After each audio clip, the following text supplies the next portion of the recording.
Și se întâmplă un moment de ruptură când unul începe să iasă din traumă, să se maturizeze puțin, să zic. Relația începe să se rupe exact atunci când cineva începe să vadă mult mai profund lucrurile. Și de cele mai multe ori anxiosul, că el caută deep, profund.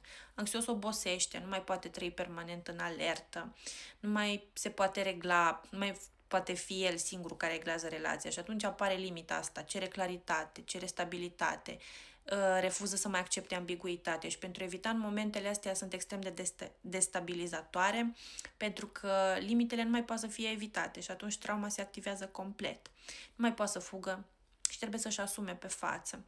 Și relația nu se rupe pentru că anxiosul cere prea mult, se rupe pentru că ai cerut ceva ce nu poate fi oferit de la evitant fără ca el să-și vindece acea parte de evitare și să rămână atunci când tu ceri.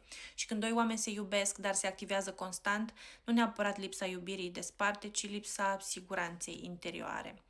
Și aici apare un alt subiect profund și anume nevoia de închidere a anxiosului. Pentru că